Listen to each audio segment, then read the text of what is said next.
ఇలా డ్రామా చూడండి. 15,000 జీవోలు దాచిపెట్టిరు, ఇదేనా ప్రజాప్రభుత్వం అని హరీష్ రావు అంటుండు.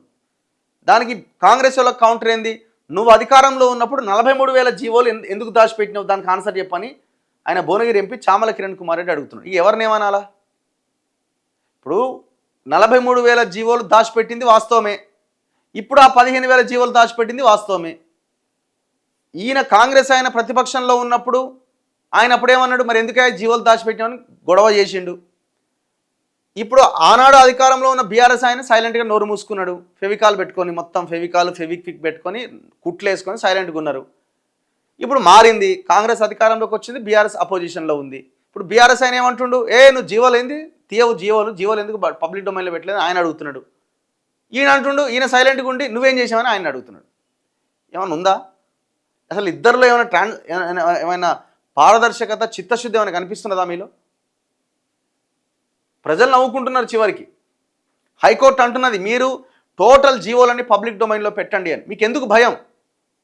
మీరు ప్రజల కోసమే నిర్ణయాలు తీసుకొని జీవోలు విడుదల చేస్తే ఆ జీవోలు పబ్లిక్ డొమైన్లో పెట్టడానికి మీకు ఎందుకు భయం? మీరు ఏ తప్పు చేయకపోతే? ఇలా డ్రామా చూడండి. 15,000 జీవోలు దాచిపెట్టిరు, ఇదేనా ప్రజాప్రభుత్వం అని హరీష్ రావు అంటుండు. దానికి కాంగ్రెస్ వాళ్ళకి కౌంటర్ ఏంది, నువ్వు అధికారంలో ఉన్నప్పుడు 43,000 జీవోలు ఎందుకు దాచిపెట్టినావు, దానికి ఆన్సర్ చెప్పని ఆయన భువనగిరి ఎంపీ చామల కిరణ్ కుమార్ రెడ్డి అడుగుతున్నాడు. ఎవరినేమనాలా? ఇప్పుడు 43,000 జీవోలు దాచిపెట్టింది వాస్తవమే, ఇప్పుడు ఆ 15,000 జీవోలు దాచిపెట్టింది వాస్తవమే. ఈయన కాంగ్రెస్ ఆయన ప్రతిపక్షంలో ఉన్నప్పుడు ఆయన అప్పుడేమన్నాడు, మరి ఎందుకు జీవోలు దాచిపెట్టినామని గొడవ చేసిండు.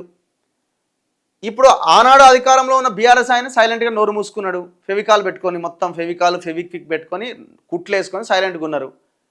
ఇప్పుడు మారింది, కాంగ్రెస్ అధికారంలోకి వచ్చింది, బీఆర్ఎస్ అపోజిషన్లో ఉంది. ఇప్పుడు బీఆర్ఎస్ ఆయన ఏమంటుండు, నువ్వు జీవోలు ఏంది తీయవు, జీవోలు ఎందుకు పబ్లిక్ డొమైన్లో పెట్టలేదు ఆయన అడుగుతున్నాడు. ఈయన అంటుండు, ఈయన సైలెంట్గా ఉండి నువ్వేం చేసావని ఆయన అడుగుతున్నాడు. ఏమైనా ఉందా అసలు ఇద్దరిలో? ఏమైనా పారదర్శకత, చిత్తశుద్ధి ఏమైనా కనిపిస్తున్నదా మీలో?